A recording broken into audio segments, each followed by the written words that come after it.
Can I talk to you for a sec real quick? Yeah, you guys have some pretty decent advice. So I'm working really hard, right? I've been working really hard since I was like 14. That was my first job. And I'm just tired of like not getting to where I want to be and having the things I want to have, like the life I want to have. And then I don't want to feel guilty for wanting more. And then I hear pastors from the pulpit, they teach me, that the desires of my heart, that God wants to fulfill the desires of my heart as long as they're pure desires. But then also to make sure that you're being grateful for everything you have in life. So am I being ungrateful by wanting more? And what is the difference between wanting more and being ungrateful, or being completely satisfied with everything you have, but not being stagnant? And I'm not sure how to put it all together. No, I completely understand your dilemma.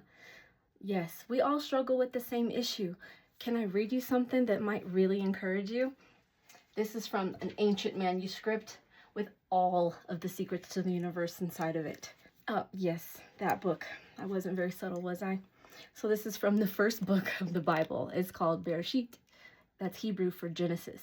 And in the first chapter, in verse 28, God reveals a secret. And God blessed them, and God said to them, "Be fruitful, multiply, fill the earth, subdue it, and have dominion over the fish of the sea, and over the fowl of the air, and over every living thing that moves upon the earth." And God said, "Behold, I have given you every herb bearing seed which is upon the face of the earth, and every tree in which is the fruit of another tree yielding a seed, and it will be food for you."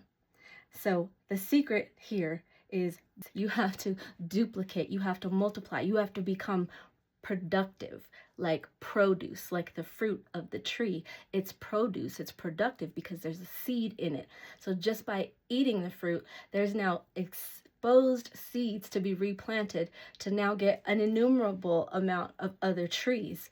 And this cycle just keeps going because that is the God we serve. He is a God of multiplication, and he's asking us to multiply because he made us in his image, which means function. So we're supposed to be doing what he did and what he does through us, because we are physical here in this earth. So life is spiritual, yes. And what you do with your spirit, man, how you think, believe, speak, act, is actually the world you're creating on the outside. So the secret I'm revealing to you right here from this scripture is be, do, have. And it has to go in that order. You don't just do great things. You have to become the right person who can do those things and have the capacity and the discipline to do the things it's going to take to have the life that you want to have. And it can't be done in reversed order. You have to be fruitful. You have to become a person that can multiply and fill the earth and subdue it and have dominion over your territory. And only you know what that is. You will learn that through your prayer life. And maybe you've already acknowledged and understood and ascertained what God has called you to do.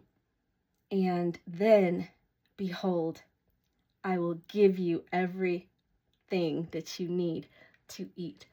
He wants to fulfill the desires of our heart, but first we have to become what he has called us to be, and then we have to do what a person at that level would be doing.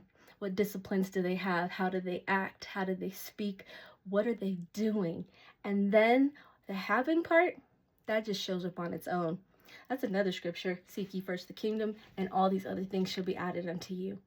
Remember, be, do, have from Genesis, and I believe you will be on your path to unlocking everything your heart desires. Every pure desire comes from him. I hope that helps.